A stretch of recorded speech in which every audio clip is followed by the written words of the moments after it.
ভাই জানেন দুর্গা পুজো করার জন্য 5-6 খানা উপাদান লাগে, তার মধ্যে একটা হচ্ছে পতিতালয়ের মাটি।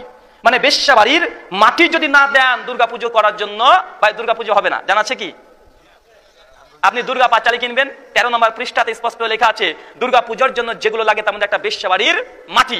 এখন কোন হিন্দু ভাইকে যদি বলেন ভাই কেমন ভগবান উপাসনা করো যে বেশ্যাবাড়ির মাটি ছাড়া হয় না, ভাই বলুন তো এই ব্যক্তি সেই হিন্দু ভাইটা তার অন্তরে আঘাত লাগবে কি লাগবে না?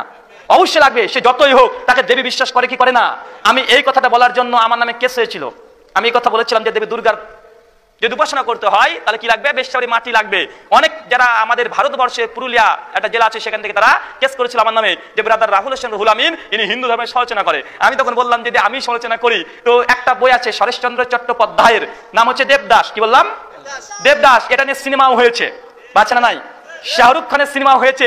আজ এই কথার জন্য যদি আমাকে দোষিতা করা হয় তো শরৎচন্দ্র চট্টোপাধ্যায় তার দেবদাস এই বইয়ের 198 নম্বর পৃষ্ঠার 12 থেকে 15 নম্বর লাইনে এই কথাটা নকল করেছে। দুর্গা পুজোর জন্য বেশ্যাবাড়ির মাটি লাগে, তো কাকে ধরতে হবে আগে? শরৎচন্দ্র চট্টোপাধ্যায়কে।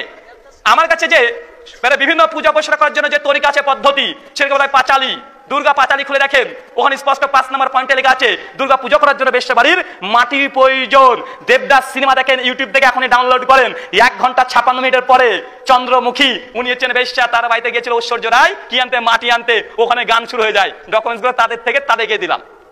কথা বুঝতে পারছেন? শুধু এই কথা বলার জন্য আমার পুরো কেস করেছিল, তার জন্য এবার ক্লিয়ার করে দিলাম যে ভাই এই কথা আমি একা বলি নাই। এমনকি এখন চলে যান দেবী দুর্গা পূজা, এই দুর্গা পূজা উইকিপিডিয়ায় যান, দেখেন ওখানে আছে দুর্গা পূজার জন্য কি কি লাগে। ওখানে একটা দেওয়া আছে বেশ্যাবাড়ির মাটি লাগে। তো ভাই কথা ঠিক না ভুল?